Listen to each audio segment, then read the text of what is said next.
Le 9e temple, Shukakusan Botein Forlenji, est magnifiquement niché au cœur d'une zone rurale de la ville d'Awa, dans la préfecture de Tokushima.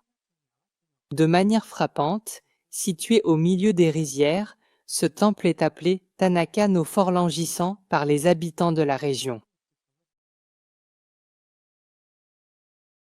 La porte principale de Forlanji, bien que relativement petite, est une élégante structure à 2 étages. À la porte principale, de petites statues de gardiens Nio sont enchâssées, créant une dignité solennelle. Le temple, situé dans la campagne paisible, apporte du réconfort au cœur des visiteurs. Dans le hall principal, l'image principale qui y est enchâssée représente le Bouddha au moment de sa mort.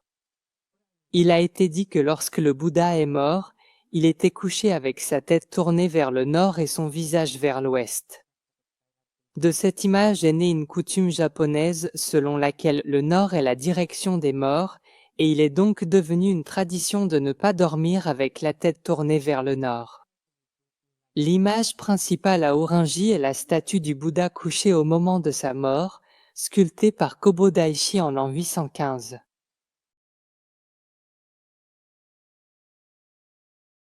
Forlingi est depuis longtemps connu comme un lieu où les gens prient pour la santé de leurs jambes et du bas de leur dos. Il y a une légende selon laquelle, il y a longtemps, un fidèle qui ne pouvait pas marcher sans béquille sentit soudain ses jambes s'alléger au milieu de l'approche du temple, fut complètement guéri et devint capable de marcher sans béquille.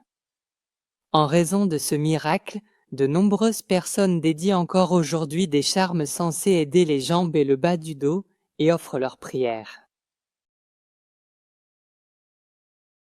Dans le hall d'Aishido, une grande plaque est suspendue, offerte il y a environ 100 ans en signe de gratitude par quelqu'un qui s'est miraculeusement remis d'une maladie incurable.